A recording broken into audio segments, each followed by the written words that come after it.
For the first time where I've driven a Porsche product, I'm left feeling underwhelmed. I'm as surprised as you are. Regardless, there's a lot to talk about and a lot to like when it comes to this. This is the all-new Porsche Macan EV.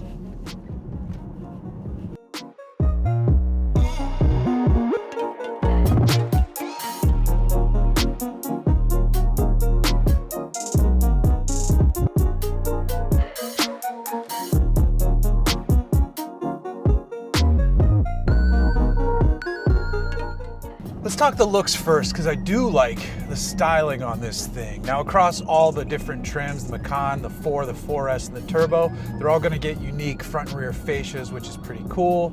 There's wheel sizes offered up to 22s. This is wearing optional 21s, and this is a Macan 4 to be specific. So dual motor all-wheel drive, not the most powerful, but not the bottom of the barrel either. And that base one is a rear-wheel drive, single motor, and it's the first ever rear-wheel drive crossover SUV from Porsche, which is kind of crazy. So, styling-wise, the front of this thing looks properly Porsche aggressive. I like the lower chin spoiler. This has nice puffed-out fenders. I like the way the rear hatch just kind of folds into itself and then hides the spoiler. And then the light treatment. Porsche's signature light treatment has been kicking butt lately. There goes a Cayenne with the quad headlights up. The way they do the script out back with the full length light bar and then just the quad lights up front, it looks badass. It's great. The wheel design on this is awesome. There's tons of color options available on I think there's 13 base colors, and then there's like the first tier of paint to sample stuff is available, without getting into the crazier stuff. So all that's good. On the inside, it's nice, it's comfortable. It's a little plain, but Porsches aren't ever too crazy inside. But this does have the optional passenger screen, which, whatever, that's fine.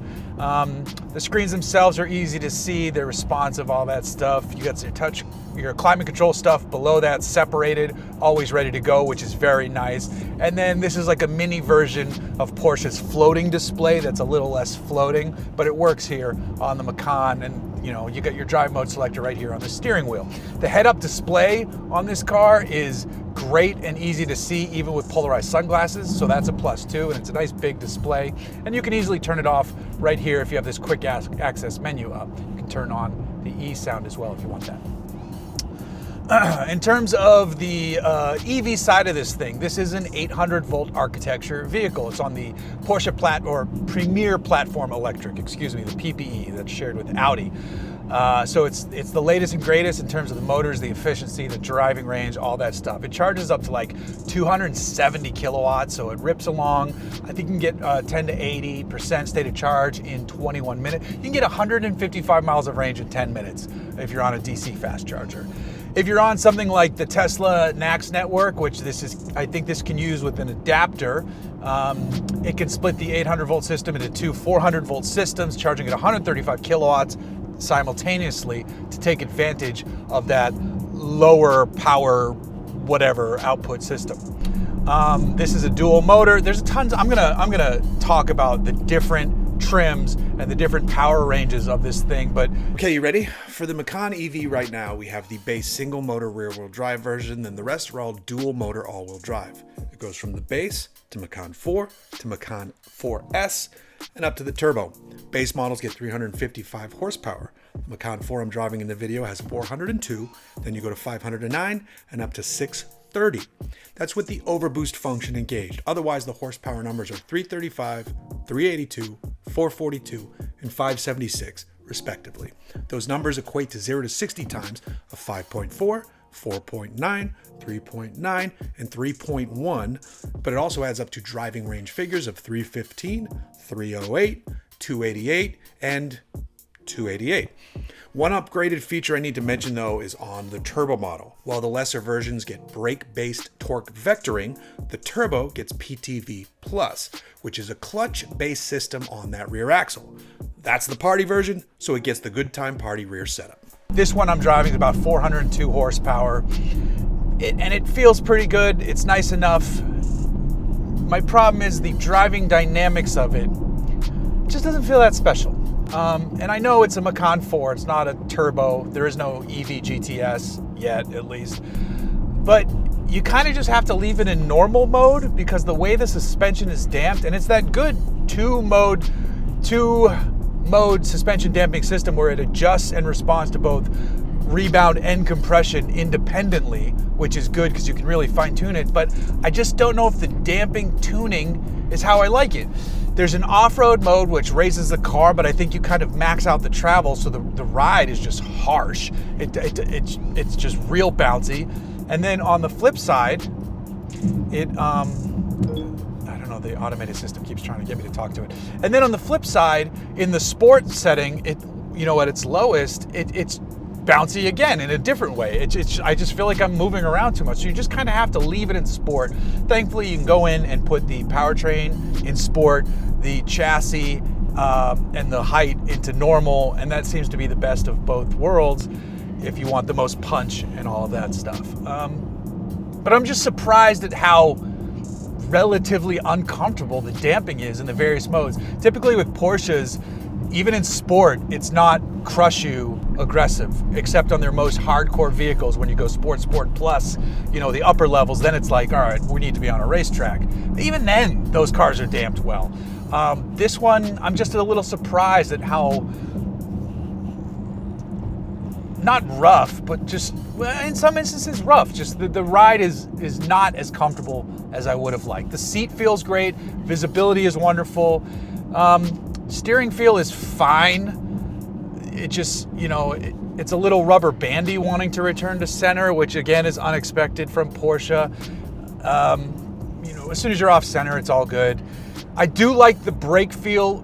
Tuning is improved over the recent Taycan GTS Sport Turismo I drove. That car in all areas was fantastic, minus the initial brake pedal feel, which there was like absolutely nothing, and then world-class brakes. This, the brake you feel it immediately. This is what I expect out of Porsche brakes. It's so weird how those GTS, the Taycan brake tuning is on that car. It's very off-putting in what is otherwise just an absolutely magical car.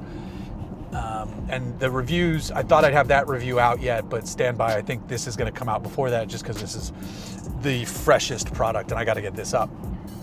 But back to the dynamics of this, it's I can see that I'm driving a Porsche because I've got, even though they're digital, but the 3 gauges ahead of me, the crest on the steering wheel, the feel of the wheel is familiar. I like a thin wheel, and Porsche does a good thin wheel. The seats are comfortable, but dynamically, I'm not in love with this thing. Now, I don't know if that's a Macan thing. I've never actually driven a Macan before this, so I don't know if all Macans are that way. I've heard very good things about like the gas GTS Macans and things of that nature. And I'm obviously not an EV hater. I love EVs. I'm a big fan of EVs. But there's something leaving me cold. And I think part of that too is related to the price tag on this thing. Now, I know I harp about price tag on pretty much every modern vehicle I drive, but at the core of those vehicles, I understand why they cost what they cost. Even that 911 Carrera, that base 911 Carrera, which was outrageously priced with options, it's still just a wonderful driving vehicle. This one, with options as tested, is $100,000. And I do not feel like I'm in a $100,000 car. I just don't. If you told me this was 85, I think mentally I could wrap my head around that a bit better. And the base price of this is right around there. The price range on the Macan EVs is 75 to 105 to start. So a turbo is going to start at 105 and go up. And I don't know, this doesn't feel like it to me, because right now, parked back at my house, I also have a Polestar 3 Launch Edition Performance, like the top spec version, which has significantly more power than this model. I got to compare the numbers on versus the Macan EV Turbo. But that car's in the mid to high 80s, and it has 517 horsepower, 670 something pound-feet of torque. It has less range than this, but I think that one still has 280 miles of range, whereas this Macan 4 has a really good range, well into the 3s, when I unplugged it this morning with the AC on, it said 355 at 100%. I turned the AC off for a second and gained like 10 to 15 miles of range. So Polestar 3 is $20,000 less than this. I think has a little bit more room, has significantly more power than this Macan 4 specifically. It has a bit less range. It probably charges a little less quickly. Style-wise, you could argue for one or the other. I think that Polestar 3 is sharp as hell. It's got some really cool stuff design-wise going on, especially that front nose blade. Good wheel designs, great simple luxury interior designs. Another knock for that Polestar is that it's moved to mostly touchscreen only based stuff, and that sucks. But a case could be made of picking that over this, especially when you get into the damping tuning of Polestar, because they usually nail it. And I haven't really put the miles on it, so I can't fully report to that yet. Stay tuned for that review. But back to this car, because we're in the Macan EV, Macan 4 EV. I think it looks killer. The range is excellent. The charging speed is strong. The interior comfort is there. The interior room isn't necessarily there, but, and then if you walk up the range, you know, the power starts to get there when you have the 4S and turbo, obviously.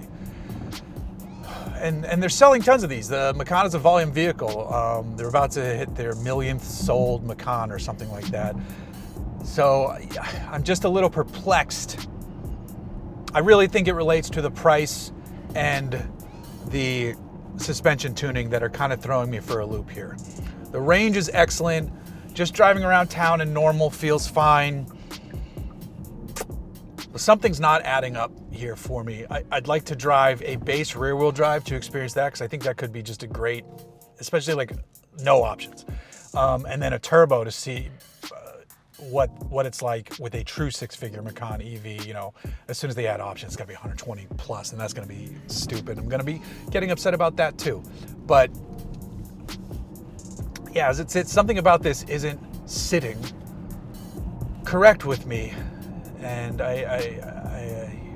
I'm surprised. Every Porsche I've ever driven, I've been a huge fan of. Even when you take price out of that equation, take price out of this equation, and there's still something that leaves me a little cold.